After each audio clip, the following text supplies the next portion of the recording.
Our topic is BC residents' attitude toward reopening plan, and we studied 2 reports about it. One report is from Vancouver Sun and the other is from Inside West. Both of them conducted a poll with BC residents about their attitude toward reopening plan. But what interesting is they got contradictory conclusions from their polls. Inside West claims many BC residents show strong support for the reopening plan, while Vancouver Sun claims many in BC feel uncomfortable with this reopening plan, and we will analyze the differences between these 2 polls. The first survey was conducted by an Inside West poll through May 6 to May 7th, right after the press conference. There were 747 participants complete the survey, and questions asked specifically about the region ensure that all participants are BC residents. A detailed data tabulation is provided at the end of the report, showing response variation amongst gender differences, age groups, and income levels. The report from Vancouver Sun analyzed the result from a Lager poll. The poll was open through May 15th to May 18th. 601 people participated in the survey. No direct link to the original questionnaire was provided, so whether all participants are residents of BC is not traceable. Both surveys asked the participants to self-evaluate their degree of agreement towards a plan to reopen the provincial economy, but the result analyzed by these 2 reports contradicts each other with only a 1-week time gap. Well, there are 3 advantages regarding to the strength of the studies. First of all, these studies have a high sample variety.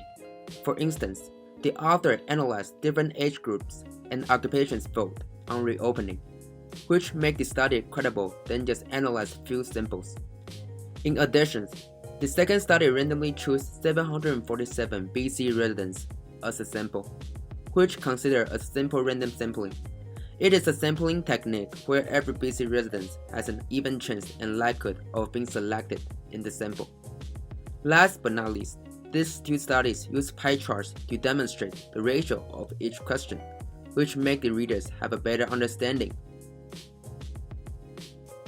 There is indeed noticeable flaws in both studies. First, the sample is not representative of the population. Or there will not be small sample bias, both study accounts for less than 0.1% of the entire population, so the sample mean is not accurate. They also did not clearly state the percentage of age groups and location of the sample. We could expect that both studies get their sample from populated areas within BC, but there's no way of knowing.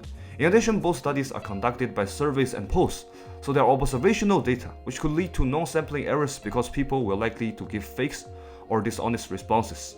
For example, when the targets are unemployed, they are more favorable to opening business, which is a voluntary response error. Also, in the second study, the data within the graph does not match the statement less than 48% in the text, which is a rookie mistake.